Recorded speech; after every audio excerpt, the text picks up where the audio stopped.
उम्मीद करता हूं कि जिस प्रकार से आप सबके सहयोग से हमने 6 माह में, खासकर 3 माह में कुछ निर्णय किए थे। 3 माह आप सबकी जानकारी में आचार संहिता के दरमियान चले गए, लेकिन उसके बावजूद भी सीमित दायरे के अंदर जो शासन की व्यवस्था हो सकती है, लोकसभा का इतना बड़ा चुनाव कराना, और जैसे मैंने पहले भी कहा था कि ये हमारे लिए बहुत बड़ी चुनौती थी।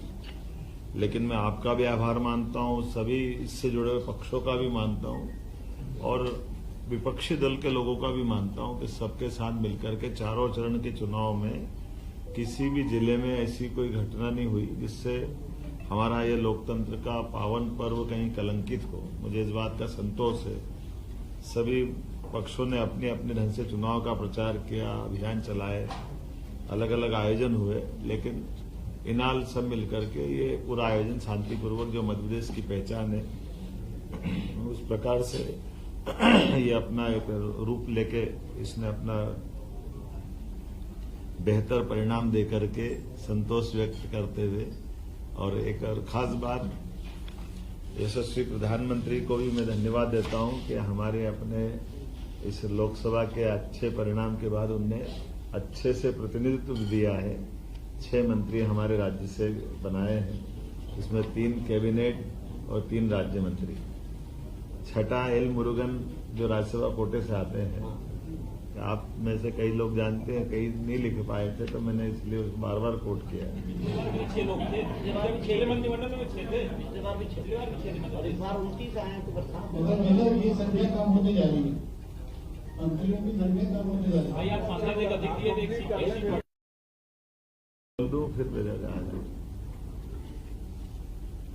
माननीय प्रधानमंत्री ने जैसा हमारे इस चुनाव के दरमियान कैंपेन किया था, और एमपी के मन मोदी, मोदी के मन में एमपी, और हमने सबने भी उनकी भावना के हिसाब से अलग अलग काम को बहुत गति से बढ़ाया था। आपकी जानकारी के लिए बता दूं, केन बेतवा लिंक योजना के माध्यम से विश्व का पहला नदी जोड़ो अभियान अपने इस मध्य प्रदेश और यूपी की धरती से प्रारंभ होगा, और इसी में हमने 12,000 और 5,000 2 अलग अलग टेंडर इसके जारी भी कर दिए, और वो स्वीकृति की स्थिति में आ गए हैं। बड़ा बीच में फॉरेस्ट के लैंड का एक इशू था, जिसके कारण से उलझा हुआ प्रकरण था, लेकिन फॉरेस्ट को दूसरी लैंड उपलब्ध करा करके हमने इसका ये जो बीच का संकट है उसको बाहर करने का प्रयास किया है। मुझे एक और बात जानकारी देते हुए आनंद है कि पार्वती काली सिंध चंबल योजना, ये राजस्थान और मध्य प्रदेश के बीच 20 साल से उलझा मसला था। तत्कालीन जल शक्ति मंत्री श्रीमान गजेंद्र शेखावत जी की मौजूदगी में मध्य प्रदेश और राजस्थान के सीएम के साथ उनके अपने मंत्रीगण, हमारे मंत्रीगण और सबने मिलकर के 50-50% के आधार पर 35-35 हजार करोड़ के अलग अलग प्रकार से अपनी अपनी भूमि में इनके डेमो की श्रृंखला बनाते हुए ये एक बड़ा काम चालू किया, जो बड़ी परियोजना है पीकेसी के नाम से। इसका पूरा हमारा चंबल का, मालवा का, ये पश्चिमी मध्य प्रदेश का हिस्सा बहुत लाभान्वित होगा। एक और बड़ा प्रोजेक्ट 1956 का बना हुआ गांधी सागर डैम, जिसमें 50-50% की जल राशि के आधार पर बंटवारा हुआ था, लेकिन कुछ कमी रह गई।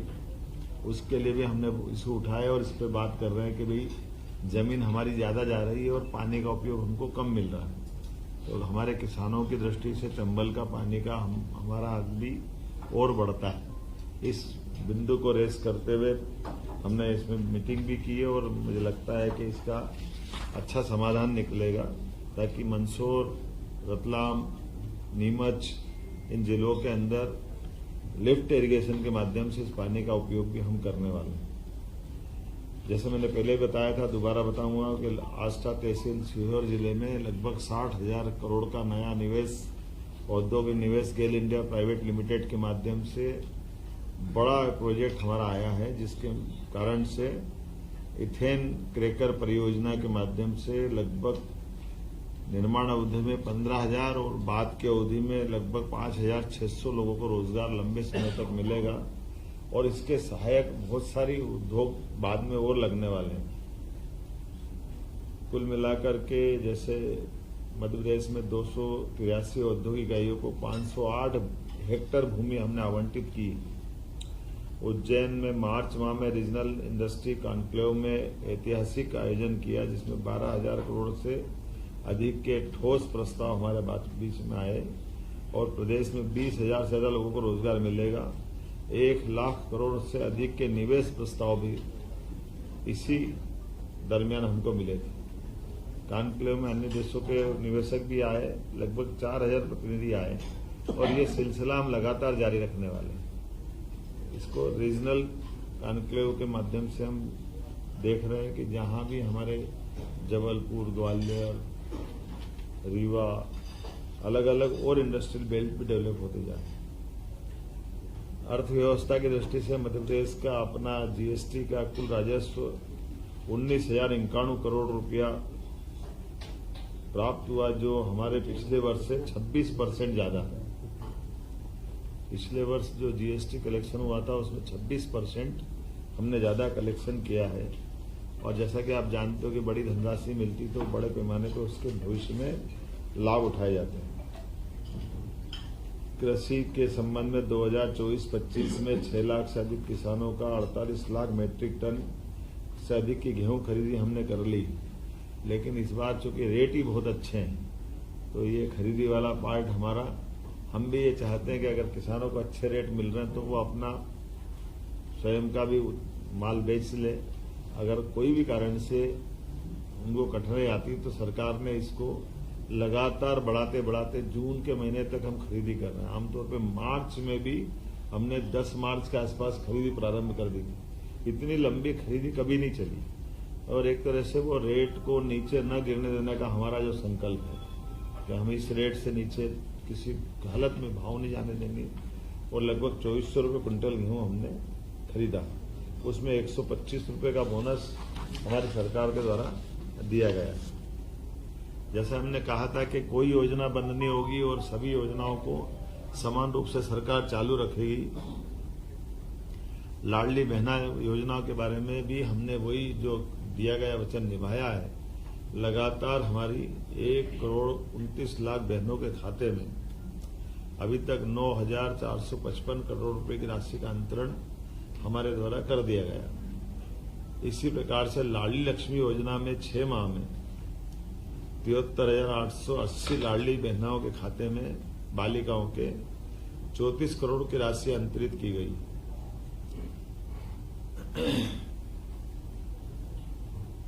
रसोई गैस सिलेंडर के लिए 45,90,000 बहनों के खाते में 118 करोड़ की राशि का अंतरण किया है। आपकी जानकारी के लिए कि बहनों को जो हमने कहा था कि 450 रुपये में गैस सिलेंडर देंगे गरीब बहनों को, तो वो हम बराबर दे रहे हैं। चुनाव में बहुत झूठ बोला गया कि ये नहीं दे रहे हैं। हमने उनको चुनौती दी थी कि बताएं ये पैसे जा रहे हैं कि नहीं जा रहे हैं, और ये मैंने बताया आपको कि 118 करोड़ रुपया उनके खातों में गया है। और छोटी मोटी संख्या नहीं है, 45,90,000 लाडली बहनें हैं जिनके खाते में ये रसोई गैस का सिलेंडर का पैसा गया है। शिक्षा के मामले में जैसे हमारी सरकार ने जीईआर में देश के औसत से भी आगे अपना स्थान बनाया है, राष्ट्रीय औसत से, उसी प्रकार से नई शिक्षा नीति में जैसे देश में सबसे पहले मध्य प्रदेश आया था, 55 एक्सीलेंस कॉलेज इसी सत्र से पूरे प्रदेश में हम खोलने जा रहे हैं, जिसमें पीएम उत्कृष्टता महाविद्यालय में उन्नयन में जिस ढंग से काम किया है और इसी से जुड़े हुए 12th पास 75% अंक लाने वाले 90,000 विद्यार्थियों को लैपटॉप के लिए प्रति विद्यार्थी 25,000 रुपये की राशि भी हम लोग देने वाले हैं, जिसके माध्यम से वो गुणवत्तापूर्ण शिक्षा ग्रहण कर सके। उनके जीवन में ये लैपटॉप के माध्यम से नई तकनीक के आधार पर उनकी दक्षता और अच्छी बढ़े। रोजगार, प्रदेश में चुने हुए 11,000 उम्मीदवारों को एक साथ हमने नियुक्ति पत्र दिए थे। 7 लाख युवाओं के रोजगार दिवस के 5,000 करोड़ के ऋण राशि उनके व्यापार व्यवसाय के लिए उपलब्ध कराई है और स्टार्टअप को प्रोत्साहन कर रहा है। आपकी जानकारी में कि खनिज से हमारा अपना प्रदेश सरसब्ज है। ऐसे में खनिज के अधिकतम ब्लॉक पूरे देश में सबसे ज्यादा कहीं नीलाम हुए, तो मध्य प्रदेश को भारत सरकार ने लीडर ऑफ इंडिया के नाते से नंबर 1 की स्थिति में रखा। सबसे ज्यादा नीलामी करने में मध्य प्रदेश ने एक अपना विशेष स्थान बनाया। आपकी सबकी जानकारी में होगा ही सही कि हमारे पुलिस बैंड पूरे प्रदेश के कई जिलों में खत्म जैसे हो गए थे। तो 26 जनवरी, 15 अगस्त या परेड पुलिस दिवस, शहीद दिवस, ऐसे कई अवसर आते हैं जब पुलिस को पुलिस बैंड रखना चाहिए। ऐसे में हमने विशेष अभियान चला करके हर जिले में पुलिस बैंड के गठन की पहल कर दी और इसी के कारण से लगभग प्रदेश के 1300 कला साधकों ने वंदे मातरम की धुन बजा करके ताल दरबार में भी संगीत का रिकॉर्ड बनाया था। खजुराहो उत्सव में 50वें नृत्य में 1484 कथक कलाकारों ने सामूहिक प्रस्तुति देकर वर्ल्ड रिकॉर्ड बनाया। पुलिस थानों की सीमाएं भी बदल करके आजादी के बाद पहली बार जनता के डिमांड के हिसाब से नजदीक के पुलिस थानों के अंदर वो कंप्लेन करने जा सकते हैं। उसकी सीमा बदलने के लिए हमने लिमिट बदल रही थी और थानों की गुणवत्ता अच्छी रहे, इसलिए 10 थाने भारत सरकार ने भी जो सिलेक्ट किए। मुझे खुशी है कि देवास का हमारा थाना भारत सरकार के चुने हुए 10 थानों में से भी एक आया है। तो पुलिस की दक्षता और गुणवत्ता भारत सरकार के पैमाने पे भी अच्छे निकले, इस पे भी हम काम कर रहे हैं। इसी प्रकार से क्राफ्ट हैंडलूम टूरिज्म विलेज का लोकार्पण चंदेरी में, अशोकनगर में, ग्राम प्राणपुर में हुआ और परी बाजार भोपाल में गोलघर को आकर्षक रूप दे करके प्राचीन कलाओं को प्रोत्साहन देने का प्रयास भी टूरिज्म बोर्ड के माध्यम से बेस्ट टूरिज्म के रूप में किया है। आज ही मैंने अपने मंत्रिमंडल के साथियों के साथ बहुत सारे मसलों पे अलग अलग प्रकार की पिछली सरकार के समय से लेकर आज सरकार के बीच में और अलग अलग प्रकार के जो हमने प्रयोग किए उसको नीचे उतारने की बात कही है। जैसे हमारा जल गंगा संरक्षण अभियान चल रहा है, 3672 करोड़ के काम इस दरमियान हो रहे हैं। कल मैं बीते दिन गोलघर गड़ात में एक जल मंदिर में गया था। पुरानी बावड़ी बहुत सुंदर हो गई। ये हमारे मंत्री राकेश जी के क्षेत्र में था। एक संग्राम सागर तालाब बहुत अच्छा हुआ है। ऐसे अलग अलग पूरे प्रदेश में माहौल बना हुआ है और ये अभियान हम गंगा दशहरे तक चलाने वाले हैं, जिसके माध्यम से जल संरचनाएं, पुराने कुएं, बावड़ी, तालाब, नदी, पोखर, जल की सारी संरचनाओं का पुनर्जीवन का काम करने का प्रयास कर रहे हैं। कुल मिलाकर के काम तो बहुत सारे हैं, लेकिन अभी कुछ और उल्लेखनीय कामों के बारे में हमने भी बताया है कि इस सरकार के माध्यम से जितने काम अपन कर सकते हैं वो लॉ एंड ऑर्डर की दृष्टि से भी आपने देखा होगा कि सरकार ने अपने कुछ निर्णय किए हैं। कोई घटना हुई तो तत्परता से तुरंत गति से कार्रवाई करके सरकार ने अपनी जीवंतता का भी प्रमाण दिया है। सुप्रीम कोर्ट की गाइडलाइन के आधार पर लाउड स्पीकर के पर भी कार्रवाई की गई है। खुले में मांस मछली बेचने का भी प्रतिबंध का जो ऑर्डर हमने दिया है उसके भी अच्छे रिजल्ट आए हैं। सभी वर्ग ने इसका स्वागत किया है। जहां कहीं अतिक्रमण की शिकायत आई है, अतिक्रमण पर भी कार्रवाई करते हुए कई प्रयास किए हैं। एक उज्जैन में अच्छा प्रयोग हुआ है कि धार्मिक स्थल पर हिंदू, मुस्लिम, जैन सभी इस कम्युनिटी ने अपने अपने देवस्थल को अपने हाथों से हटाया और उसको पीछे किया। ये आदर्श उदाहरण है। इसमें अतिक्रमण नहीं बोला चाहिए, रोड चौड़ी का मतलब जब उनने बनाया था तो वो छोटा था, आज रोड चौड़ीकरण करना है। तो चौड़ीकरण में पहले लोगों ने मकान हटाए थे पीछे अपने, लेकिन ये धार्मिक स्थल छूट गए थे। तो धार्मिक स्थल के कारण से वो जो एक चौड़ाई मिलना चाहिए थी वो चौड़ाई नहीं मिल रही। तो सबने मिलकर के मस्जिद 2 हटी है, एक मीनार वो मजार हटी है, 10-12 जैन और हिंदू मंदिर हटे हैं, सबने मिलकर के वो चौड़ीकरण का अपने परस्पर सद्भाव पूर्वक बगैर कोई कठोर कार्रवाई के स्वेच्छा से अपने अपने जगह दी। सवाल ले लें, सवाल ले लें एक आदमी। 6 महीने में सर 6 महीने में आपने बहुत सारे काम करे हैं। कॉलेज के स्तर पे भी कोशिश की है कि पहले शहरी क्षेत्र में भी सभी महाविद्यालय से अपेक्षा की गई कि वो अपनी बसें चलाएं, ताकि बच्चों को आने जाने के लिए अपने अपने महाविद्यालय में वो अपनी पढ़ाई ठीक से कर पाए। गांव गोद लेने की स्कीम भी कॉलेजों को लगभग 2000 गांव कॉलेज गोद लेंगे। ये उच्च शिक्षा के माध्यम से उन्होंने प्रयास किया। 2000 कॉलेज है, एक कॉलेज एक गांव गोद लेगा मोटे तौर पर। कोशिश कर रहे हैं कि अपने मंत्रिमंडल के साथियों से भी एक एक स्कूल गोद ले, ताकि वो स्कूल पे अपना ध्यान केंद्रित करे। अधिकारियों से भी इसी प्रकार से कहा है कि वो भी अपने लिए इसी प्रकार से पर्यावरण से जुड़े हुए और प्रदेश के अंदर कुछ यूनिक काम भी किए, जैसे IIT का डीप टेक रिसर्च सेंटर हमने अपने प्रदेश में बनवाया, जिसका भूमि पूजन हमने किया है। ये IIT इंदौर का सेंटर उज्जैन तक आएगा, उज्जैन के इंजीनियरिंग कॉलेज से जोड़ करके, तो ये एक तरह से पूरे देश का आधुनिक मॉडल रहेगा। मध्य प्रदेश में साइंस सिटी की स्थापना भी हम करने जा रहे हैं। इसी प्रकार से खगोलीय ज्ञान की दृष्टि से, जिसको वेधशाला बोलते हैं और अंग्रेजी में ऑब्जर्वेटरी, साइंस की ऑब्जर्वेटरी के माध्यम से भी पुराने ज्ञान का एक नया केंद्र यहाँ बने।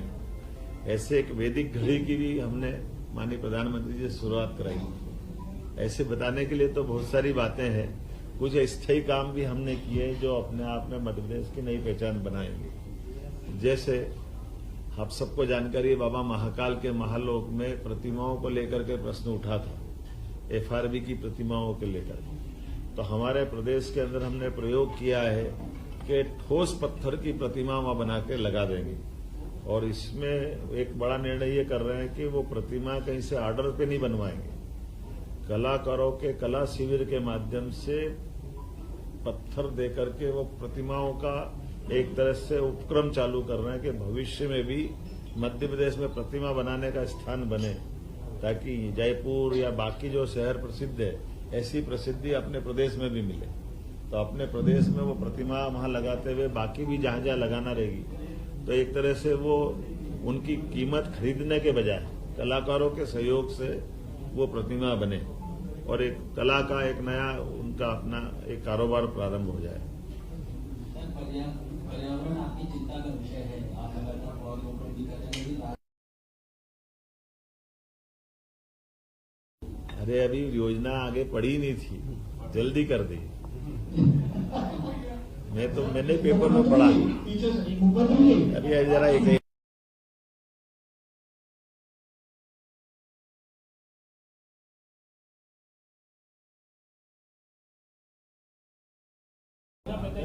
ये मान के चले कि पर्यावरण को लेकर के सरकार बहुत गंभीर है। किसी भी हालत में हरे पेड़ को इस प्रकार से, जो एक डरावना समाचार आया था, ऐसी स्थिति में नहीं रहेंगे। पहली बात तो ऐसा निर्माण करेंगे जिसमें कम से कम पेड़ कटे, और कोई कारण से कटे तो कटने तो फिर भी नहीं देंगे, ट्रांसप्लांट कराएंगे अगर होगा तो। कोई भी पेड़ एक ऐसा नहीं होगा कि किसी को अकाल मृत्यु मरना, एक जगह से दूसरी जगह कोई शिफ्ट ट्रांसप्लांट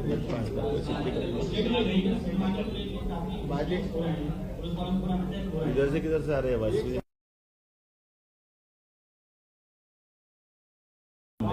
और अपना हाथ खड़ा कर दो, समझ में आ जाएगी। हाँ, वो ध्यान में आएगा, बोला किधर से रहा, इधर से शुरू हो जाएगा। मोहन जी इधर से शुरू। हाँ, यहाँ से ले लो। पहले खड़े होके बोलता हूँ, विजय जी लगे कि हम बोल रहे हैं।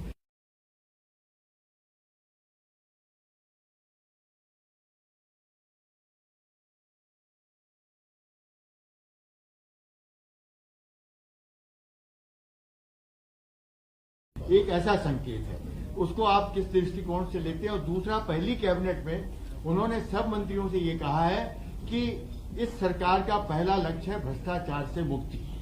मध्य प्रदेश में 4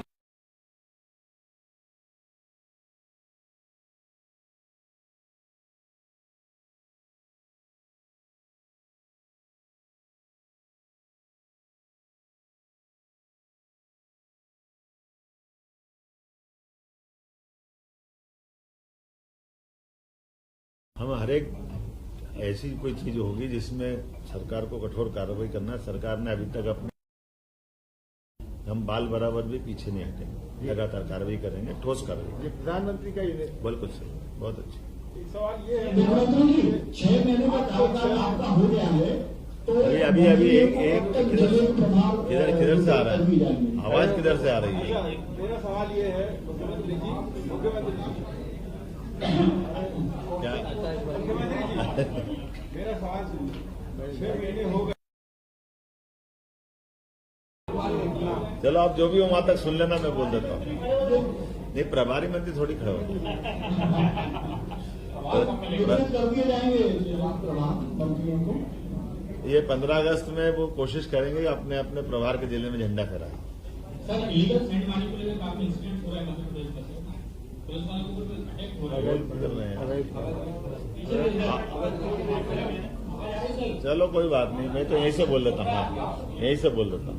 लीगल सेंड मानी को लेकर क्वेश्चन देखिए, जैसे आपकी जानकारी में है कि हमारे अधिकारी मैदान में है, अमले में है, और हमने कहा भी है कि जहां भी अवैध उत्खनन हो रहा वहां कठोर कार्रवाई करना है, करना भी चाहिए, और उसका असर भी दिख रहा है। रेत माफिया भागते हुए दिख रहे हैं, कोई ट्राली छोड़ रहा है, कोई हमारे अमले पे हमला कर रहा है, लेकिन हम डरने वाले नहीं। हम सबसे अभी ये तो खत्म हो जाने दो बहन जी। तो इसीलिए ऐसे किसी भी सरकारी अमले पे कोई कार्रवाई पे कोई बाधा डालेगा तो उससे निपटने में सरकार सक्षम है, उसको छोड़ने वाले नहीं। सर आरएसएस के मोहन भागवत जी ने अरे वो मैडम पहले बोल रही।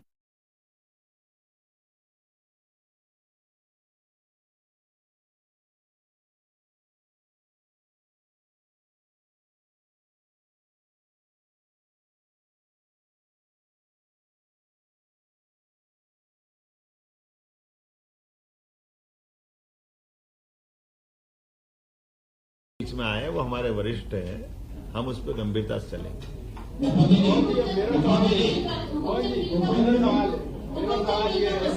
और जी मेरा सवाल ये है कि 6 महीने हो गए हैं। एक मिनट, राजन कहाँ से बोल रहे हैं? एक मिनट सबसे पहले तो हुकुमचंद मिल का मसला जो असंभव लग रहा था वो आपने संभव कर दिखाया, क्योंकि दशकों पुरानी समस्या थी और एक कठोर निर्णय लेना था जो लिया है। बांधों की पहचान वहाँ की मिले नहीं है प्रदेश के भी, तो क्या आने वाले समय में इसी तरह का एक साहसिक निर्णय दूसरी मिलों के लिए होगा? बिल्कुल आपने सही कहा है। हमने कहा कि किसी भी स्थान पर कोई सरकार की गारंटी के साथ आमतौर पर इंडस्ट्रियल एरिया डेवलप होता है, कोई मिल बनता, फैक्ट्री बनती, कारखाना बनता है, काल के प्रभाव में वो बंद हो जाता है और बड़े पैमाने पे वहां लोग बेरोजगार होते हैं और उनकी कोई लेनदारी देनदारी में कोई गलतियां हो जाती हैं। तो ऐसे में सरकार को अपनी संवेदनशीलता दिखाना चाहिए। हमने निर्णय किया उसी हुकुमचंद मिल में कि लगभग 30 साल पुराना मसला था, 6000 से ज्यादा लोग परेशान थे, 1-1.5 तो उम्मीद में मर गए पैसा लेने की। 30 साल कौन जिंदा रहता है, लेकिन सबको पैसा दिलवाया। और इस बाकी चीज में आपने जो दूसरी बात कही है, जेसी मिल ग्वालियर, सज्जन मिल रतलाम, इंदौर टेक्सटाइल, श्री सिंथेटिक उज्जैन, ऐसे जो भी केंद्र पे ऐसे ध्यान में आ रहा है विषय, उन सब का निराकरण हम करने वाले हैं। और अब उस बदले में हमारी जो हाउसिंग बोर्ड है, इंडस्ट्रियल डेवलपमेंट कॉर्पोरेशन है, वो लैंड अपने पास लेकर उसका उपयोग करेगी, लेकिन मजदूरों का निराकरण अब वो करेगी। कैसे निराकरण निराकरण सब जमीनें बिक चुकी हैं, सब नहीं बिकी, नहीं मालूम, कोर्ट में लटकी पड़ी, ये भी तो करा रहे हैं। ना प्रोजेक्ट में ऐसा हुआ है। मेरा नहीं उज्जैन में तो आपका ऐसा है ही। मेरा ऐसा कहना है कि जहां हमने जिस आपको जगह उज्जैन नहीं है। नहीं मैं बता रहा हूँ ना आपको, जी, श्री में जैसे तो वो यही है। नहीं हमने बताया ना आपको। बीडीए का अरे उज्जैन घोटाला जो हुआ। हमने तो